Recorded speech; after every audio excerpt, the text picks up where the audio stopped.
লেবু গাছে ফুল আসার পর থেকে গুটি সেট হওয়া পর্যন্ত কতকগুলো স্টেপ আছে। সেই স্টেপগুলো যদি আমরা পরপর সুন্দরভাবে করতে পারি তাহলে কিন্তু গাছে আমরা কিন্তু প্রচুর পরিমাণে কিন্তু আমরা লেবু পাবো। কিন্তু ফুল আসার পর যদি কিছু ভুল আমরা করে থাকি তাহলে কিন্তু আর সেই গাছে কিন্তু ফল আমরা ধরাতে পারবো না। তো কি করতে হবে কি করতে হবে না এগুলো কিন্তু স্টেপ বাই স্টেপ আপনাদের আজকে আমি দেখাবো। অতএব আপনারা ভিডিওটা সম্পূর্ণ দেখবেন, কোনো রকম স্কিপ করে কিন্তু যাবেন না, তাহলে কিন্তু আপনারাই বুঝতে পারবেন না। দেখা যাবে আপনারা পরিচর্যাগুলো করলেন সেগুলো কিন্তু আপনাদের কাজে কিন্তু আসলো না। তো চলুন আমি ভিডিওটা শুরু করি। আপনারা যখন দেখবেন যে লেবু গাছে ফুল আসতে শুরু করেছে, এই দেখুন ছোট ছোট যখন দেখবেন যে ফুল আমার আসতে শুরু করেছে, সেইখান থেকে কিন্তু আপনার পরিচর্যাটা কিন্তু আপনাকে শুরু করতে হবে। তো শুরু আপনারা কি করবেন, যেহেতু এখন গাছে ফুল এসে আসা শুরু হয়ে গেছে, ছোট ছোট ফুল হয়েছে, এখন আপনাকে করতে হবে কি, এর মধ্যে যাতে ফুলগুলো যাতে থেকে যায়, কোনো রকম নষ্ট না হয়ে যায়, সেই জন্য এই সময় আপনাকে গাছে একটা কীটনাশক স্প্রে করতে হবে। তো সেই কীটনাশকটা কি কীটনাশক স্প্রে করবেন, দেখুন বাজারে দোকানে অনেক রকমের কীটনাশক পাওয়া যায়। তো আপনারা কাকা কীটনাশকও ইউজ করতে পারেন। সেটা আপনার 1 লিটার জলে 1 ফোঁটা 2 ফোঁটা মতো আমরা দেওয়ার পর সেগুলো কি করবেন, আপনারা সারা গাছে কিন্তু স্প্রে করবেন। আর স্প্রেটা যখন আপনারা করবেন তখন কিন্তু একটু খেয়াল রাখবেন যাতে আমরা ঠিক রোদ হয় সকালবেলায় করবেন, না হলে কি করবেন সূর্য ডোবার পর সেই সময় কিন্তু আমরা স্প্রেটা করবেন। আর এইটা স্প্রে করার পর সপ্তাহে অন্তত 1 দিন করে আপনারা এই যে এরকম সাপ ফাঙ্গাসাইড আছে, এই সাপ ফাঙ্গাসাইড 1 লিটার জলে 1 চামচ মতো দেবেন। দেওয়ার পর সেটা কিন্তু আপনারা স্প্রে করবেন।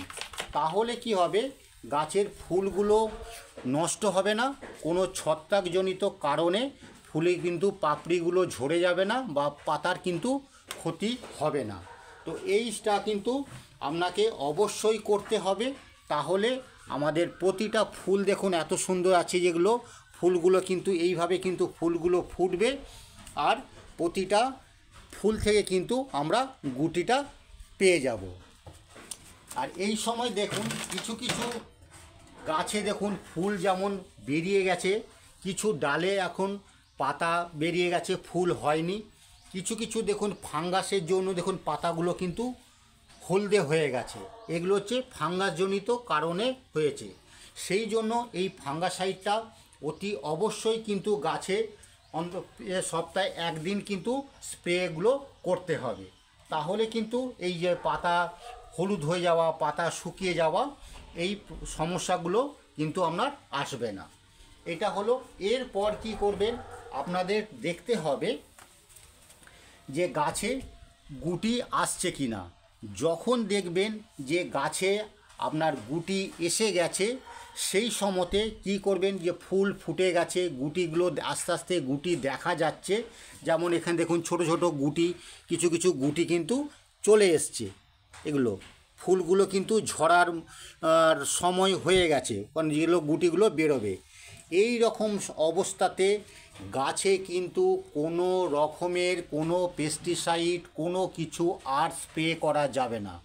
কারণ যখন এই ফুলগুলো ফুটে যাবে তখন কিন্তু আপনার যে প্রজাপতি মৌমাছি এরা আসবে, কারণ এরা এসে বসবে, পরাগ মিলন হবে, তবেই কিন্তু সেখান থেকে কিন্তু গুটিটা তৈরি হবে।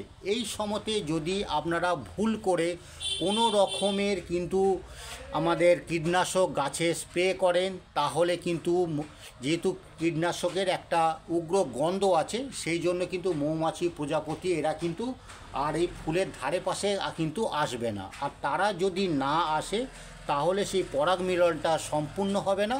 অতএব কিন্তু আপনি এখান থেকে কোনো গুটি কিন্তু এখান থেকে কিন্তু তৈরি হবে না। এইটা গেল। আর এর সঙ্গে সঙ্গে আপনাদের কিছু কিছু আরও কাজ করতে হবে। যেমন আপনাকে প্রথমে বলেছিলাম যে আপনারা যখন কুঁড়ি আসছে তখন আপনারা কীটনাশক দেবেন, আপনারা ফাঙ্গিসাইড স্প্রে করবেন, এটা বলেছিলাম। এবং ফুল আসার পর আর কোনো রকম কিন্তু ফাঙ্গাসাইড বলুন, কোনো রকম কীটনাশক বলুন, কিচ্ছু কিন্তু এতে স্প্রে করা যাবে না। এটা হলো যখন আপনারা আবার দেখবেন যে এই ফুলগুলো থেকে সম্পূর্ণ গুটি আমার তৈরি হয়ে গেছে, গুটি ছোট ছোট গুটি দেখা যাচ্ছে, এরকম দেখুন কিছু কিছু গুটি দেখুন দেখা যাচ্ছে। যখন দেখবেন এরকম ছোট ছোট গুটি তৈরি হয়ে গেছে তখন কিন্তু আপনাকে আবার কিন্তু গাছের মধ্যে কীটনাশক দিতে হবে এবং ফাঙ্গাসাইড স্প্রে করতে হবে। তো সেটা কিভাবে করবেন, কেন করবেন? তো যেহেতু গুটি যখন তৈরি হয়ে যাবে তখন কি হয়, গুটির মধ্যে একটা পোকা বাসা বেঁধে ওই গুটিগুলোর রসটাকে খেয়ে নেয়, সঙ্গে সঙ্গে কিন্তু ওই গুটিগুলো ঝরে পড়ে, কোনোটা কিন্তু আর গাছে কিন্তু থাকে না। সেই সময়তে আবার ওই রকম কোনো একটা কীটনাশক আপনি স্প্রে করবেন, আর সপ্তাহে একদিন করে সাব ফাঙ্গাসাইড গাছে স্প্রে করবেন।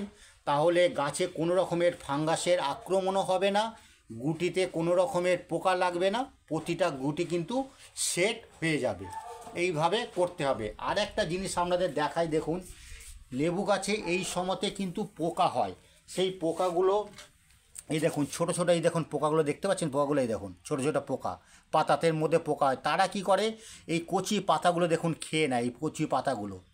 সেই জন্য কিন্তু অতি অবশ্যই কিন্তু গাছে আপনাকে একটা কীটনাশক আপনাকে কিন্তু স্প্রে করতেই হবে। দেখতে পাবেন পোকাটা দেখুন, এই পোকাগুলো কিন্তু আপনারা বুঝতে পারেন না, আর এরা কিন্তু কচি পাতাগুলো কিন্তু খেয়ে কিন্তু শেষ করে দেয়।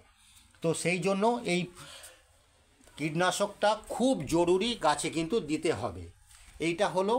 আর একটা হচ্ছে আপনাকে এইগুলো সঙ্গে সঙ্গে গাছে কিন্তু খাবার কিন্তু আপনাকে দিতেই হবে, না হলে কিন্তু গাছের সেই গ্রোথ আসবে না, আপনার ফুলগুলো যে মানে গুটিতে রূপান্তরিত হয়েছে সেগুলো কিন্তু আর বড় হবে না, কিন্তু ঝরে যাবে। তো সেই জন্য আপনাকে কিছু খাবার দিতে হবে। সেই খাবার কি দেখুন, তার জন্যই দেখুন এই গোবর সার আছে, হাড়ের গুঁড়ো আছে, প্লাস হচ্ছে বাদাম খোল, এই তিনটে মিশ্রণ করবেন। আর বাড়িতে যে চা পাতা, চা হওয়ার পর যে থাকে সেটা ভালো করে জলে ধুয়ে নিয়ে সেগুলো একসঙ্গে মিশ্রণ করে গাছের গোড়ায় কিন্তু ভালোভাবে কিন্তু গাছের গোড়াতে দিতে হবে। আর এই সময় গাছে কিন্তু কোনো রকম খোঁড়াখুড়ি করা কিন্তু চলবে না, কারণ এখন যেহেতু চারিদিকে শেকড়গুলো আছে, এখন যদি কোনো রকমভাবে শেকড়গুলো কাটা পড়ে তাহলে কিন্তু গাছটা কিন্তু ড্যামেজ হয়ে যাবে, আর গাছটা কিন্তু নষ্ট হয়ে যেতে পারে। তো সেই জন্য এই খাবারটা দেবেন। আর বিশেষ কিছু জল কিন্তু এই সময়তে গাছের গোড়ায় দেওয়া যাবে না, যেটুকু প্রয়োজন সেটুকু জল দেবেন। সব সময় দেখবেন যে মাটিটা ময়েশ্চার রয়েছে, ভিজে ভিজে মাটিটা এরকম রয়েছে, এই রকমই পরিমাণেই কিন্তু জল আপনারা দেবেন। আর সম্পূর্ণ কিন্তু একে রোদে রাখতে হবে, কোনো রকম ছাওয়া যুক্ত জায়গাতে কিন্তু রাখা যাবে না, তাহলে যত কুঁড়ি এসছে, যত ফুল আপনার ফুটেছে সব কিন্তু আপনার গাছে থেকে যাবে। কিন্তু কিছু কিছু ফুল দেখুন ঝরে পড়ে, যেটা পড়বে সেইটা কিন্তু সবগুলোকে আপনার কিন্তু আটকানো যাবে না। তো এইভাবে স্টেপ বাই স্টেপ যদি পরিচর্যাটা আমরা করতে পারি তাহলে কিন্তু গাছে আমরা প্রচুর গুটি সেট করতে পারবো, প্রচুর লেবু একটা গাছে অনেক পরিমাণে লেবু হবে, এবং সেখান থেকে কিন্তু আমরা আর মানে অনেক কিছু লেবু আমরা তুলতেও পারবো, প্লাস আমাদের গাছে কিন্তু ভরে থাকবে, দেখতেও কিন্তু ভালো লাগবে। তো এইভাবে পরিচর্যাগুলো স্টেপ বাই স্টেপ আপনারা করুন। আর গাছের দিকে একটুখানি নজর রাখবেন যে পোকামাকড়ের উপদ্রব হচ্ছে কি না। যদি দেখুন পোকামাকড় হচ্ছে তবে একটুখানি কীটনাশক দেবেন। কিন্তু যে কীটনাশকটা যখন দেবেন তখন দেখবেন যে প্যাকেটের গায়ে তার পরিমাণ লেখা আছে, সেই পরিমাণ দেখেই কিন্তু কীটনাশকটা দেবেন, না হলে কিন্তু গাছ কিন্তু আপনার অচিরেই কিন্তু গাছগুলো কিন্তু আপনার নষ্ট হয়ে যাবে, ফুলগুলো পুড়ে যাবে, কোনোটা থেকে কিন্তু একটা ফুল কিন্তু আপনার দাঁড়াবে না। তো এই পরিচর্যা করুন, অনায়াসে কিন্তু আপনার বাড়িতে লেবু হবে এবং গাছ কিন্তু ভরে যাবে।